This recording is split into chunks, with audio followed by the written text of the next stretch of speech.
Dia tidak sungguh-sungguh. Ya sungguh-sungguh dia tidak ada keinginan untuk ittiba kepada Nabi. Kalau dia paham. Yang kedua memang bisa jadi nggak apa-apa bahwa ada anjuran dulu istirahat. Yang ketiga malas, ya kan? Ngapain dulu istirahat dulu langsung aja lah berdiri? Ya, bisa juga malas, Pak. Gitu. Semestinya kalau dia paham bahasa yang pertama dengan bahasa yang ketiga tidak boleh dilakukan. Karena malas bahasa ketiga, yang kedua tidak paham. Kalau tidak paham yang kedua tidak mengapa kalau tidak paham. Begitu. Tapi kalau dia paham lalu tidak melakukan seperti itu, artinya kan dia tidak mengikuti ittiba kepada Nabi. Yang kedua karena dia bisa saja malas. Jadi seperti itu. Dan itu mayoritas kita, Pak. Indonesia ini kalau kita persentase ya, saya sering bilang Bapak Ibu, saya kalau sholat berjamaah itu ada di belakang.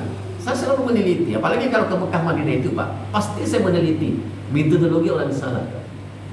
Ketika ada hadis menyampaikan yang bertentangan terkadang oleh beberapa kelompok, itu saya uji di Arab Saudi, Pak. Gitu. Gimana penduduk kota Madinah, bagaimana penduduk kota Mekah? Saya uji itu di situ. Gitu. Jadi di samping secara tekstual saya pahami hadis itu, yang kedua adalah secara implementatif. Bagaimana orang-orang yang dikenal di Arab Saudi itu sebagai sumber hukum Islam benar nggak melaksanakan sebagaimana disampaikan oleh Nabi dalam hadis. Nah, gitu, Pak. Dan ini hampir setiap gerakan-gerakan itu saya selalu meneliti itu di Arab Saudi itu, Pak. Ada, Pak. Jadi jangan katakan, nah ini Bapak Ibu, saya ulangi kembali, jangan katakan bahwa sholat yang paling bagus itu adalah orang Arab. Belum tentu.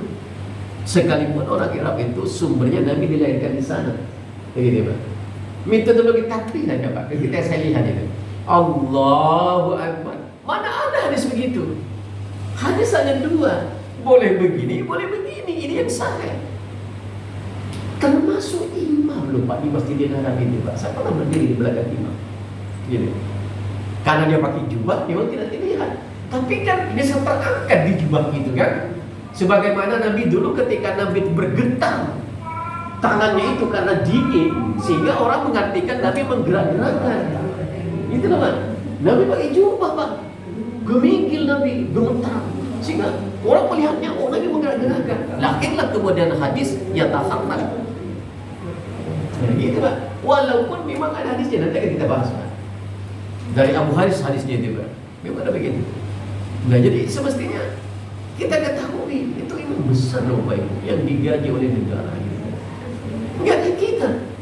Saya dalam hasil penelitian itu, saya selalu mengambil kesimpulan orang Indonesia paling baik, Pak, sholatnya, Pak. Paling baik, Pak, kita sholatnya kita. Tentu yang paham dengan sunnah atau sering ngaji, Bapak Ibu.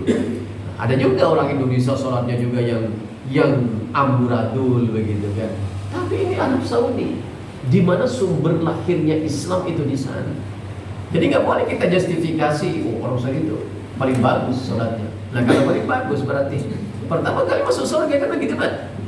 Iya, karena sholat itu adalah salah satu perbuatan yang mengantarkan kita ke dalam surga. Belum, Pak, belum. Itu suara tanah ke bawahnya gimana? Ya mana, Pak? Ada Allahu Akbar, nggak sedekat ya, Pak. Begini. Nah, apa itu dikatakan bagus sholatnya sesuai dengan sunnah? Kan tidak, Pak. Nabi kalau bertakbir, wada'a yadahul yumna 'alal yusra, kata Nabi, meletakkan tangan kanan di atas tangan kiri, fi sadri, di atas dada. Kan begitu, Pak. Lahirlah kemudian 3 hadis. Boleh begini, boleh begini, boleh begini kita. Dalam hadis itu, Pak. Dan 3-3 itu sahih hadisnya. Gitu. Apa maknanya ketika Nabi barangkali dengan sholat sendirian, Nabi lebih banyak begini, Pak. Tapi ketika umpamanya berjamaah banyak begini, karena untuk merenggangkan antara satu orang dengan orang lain. Maka Nabi akan begini, Pak. Nah, posisi ini mungkin ketika kondisi Arab Saudi pada waktu itu dalam kondisi yang sangat dingin. Kalau dalam hadis disebut dengan Lailatul Barid dalam hadis, Pak. Dingin, malam yang sangat dingin. Nah, itu. Jadi metodologi sholatnya itu begini, Pak. Begitu. Hafal ke orang Indonesia, Pak. Arab Saudi enggak, Allahu Akbar, mengantung begitu. Gitu kan? Sami Allahu liman hamidah, enggak ngangkat tangan dia. Sebagian, maksud sebagian kan. Artinya tidak semua orang Arab Saudi itu begitu, sesuai dengan budaya. Sami Allahu liman hamidah, enggak mengangkat tangan. Dalam hadis katakan yarfa'u yadayhi, mengangkat tangan. Nah, gitu. Ini di Masjidil Haram, di Masjidil Haram. Gitu. Jadi tidak selamanya, saya katakan begini betul-betul. Jadi saya justru menyimpulkan itu Pak, yang paling bagus sholatnya orang Indonesia Pak.